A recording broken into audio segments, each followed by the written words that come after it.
Okay, we're turning Yeah. into a hermit state. I always thought that was North Korea, but apparently Alan Joyce says it could be us, or apparently Dominic Perrottet also said it might be us.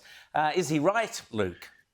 Well, yeah, kind of. I mean, I understand he's running an airline and he's got to sell tickets, and that's his business. And they've received enormous government support or taxpayer support, more rightly. So they've been well looked after here. But you know what, mate? As I saw that this afternoon, and you were going to talk about it tonight, I don't know what country can, when they try and entice people from around the world to come here, can actually say, come here, it's pretty safe.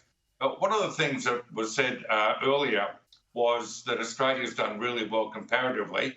And I reckon in itself, even though we feel like, and we have closed the international borders, we probably, in keeping things so safe in this country, have made it an ideal destination. It's a balancing act.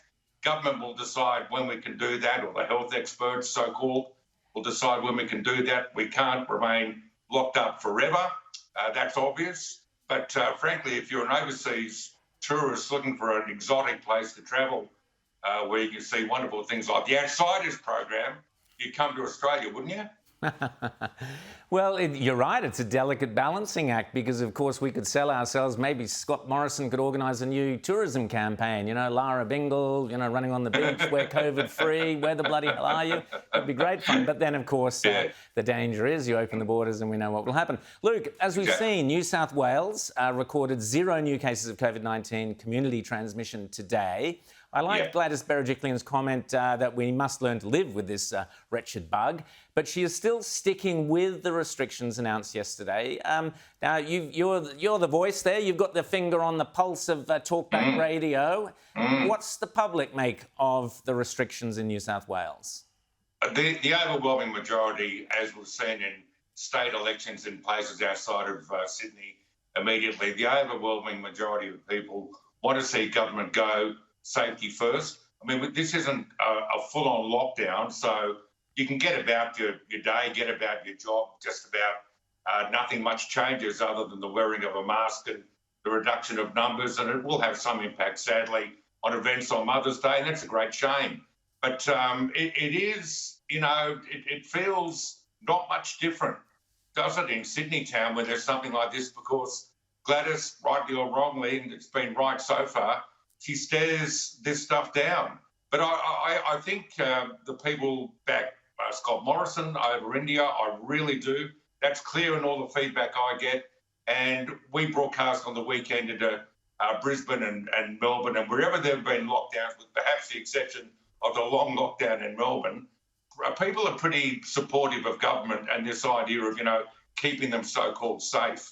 And that's what government's relying on. Victoria, you mentioned Victoria. More appalling details, Luke, have emerged about the inner workings of the Andrews government hotel quarantine program. Your thoughts? What a joke, eh?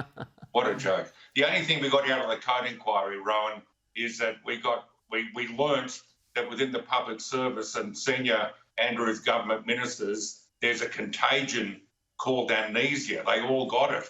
No one was able to share accurately what went on. Perhaps if they did, we might stop what's happening now. But blokes turning up to work with a beard, all right, so you can wear a beard, except that it interferes with the seal of the mask, so they've got a problem with that. People turning up to repair things unvaccinated, so you get there unvaccinated, you do your repair, you leave. Who's to say you mightn't take something with you? There's a whole range of things. I don't know if it's overconfidence amongst the people or what it is. When there's no case for a week or 2 or 3, everyone thinks it's okay, but we know that's not, not always the way it turns out. So they just have a mindset where, whilst the rest of Australia has picked up the slack, and I'm talking here about international arrivals, we need the people in charge there to focus on the job at hand.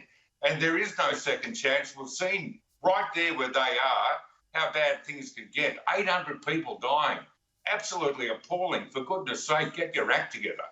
Well, Luke, it was Victoria that gave us the great Underbelly series. Maybe there will be an underbelly about what went on in those hotel quarantines. We can only hope. Shocking stuff.